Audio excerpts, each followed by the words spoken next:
William Tyndale is personally responsible for what we call modern English. All scholars of language agree that modern English began in the early 16th century, and the language we speak today depends upon the English of the early 16th century.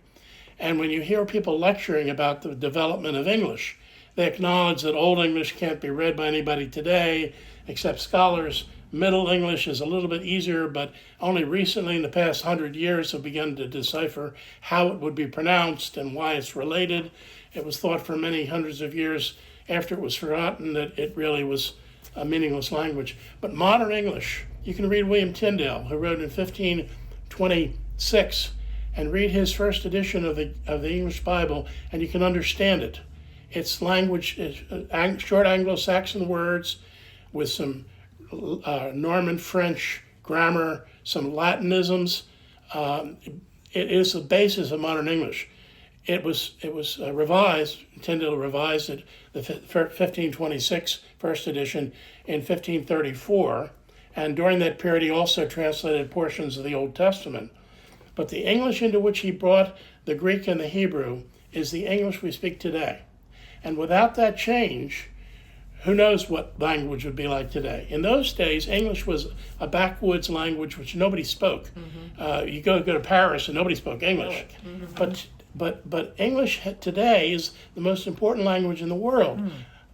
Billions of people speak English as their first, second, or third language. Mm-hmm. And as the illustration I used the other day, if an airline pilot takes off from Tokyo, Japan, a Japanese citizen, and flies to Warsaw, Poland, and lands in Poland, when he talks to the ground, both in Tokyo and in Warsaw, he speaks in English.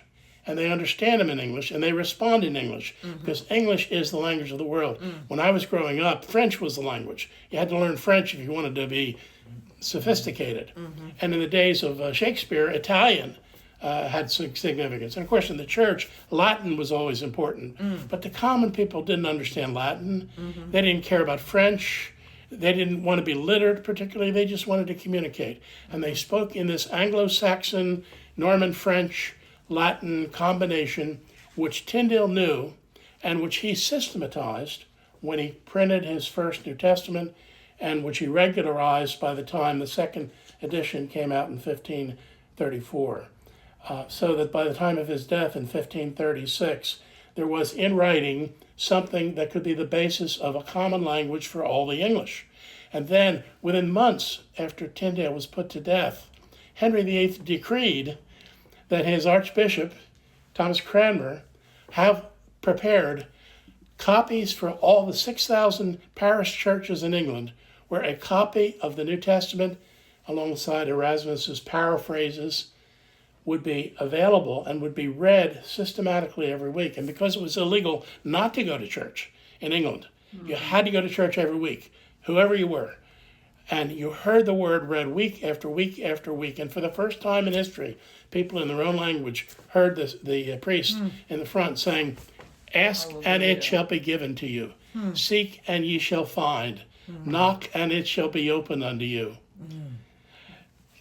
This my son was dead and is alive again, was lost and is found. In the beginning was the Word, and the Word was with God, and the Word was God." People heard those short Anglo-Saxon words, which they were familiar with, and they heard them again and again and again, and so they kept speaking them for centuries now. In the 21st century, we speak a language which would be comprehensible to someone in the early 16th century. So I think academia should be very interested in how modern English came about.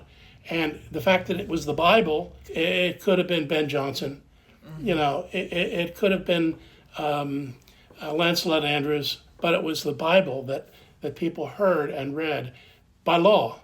And so it established it.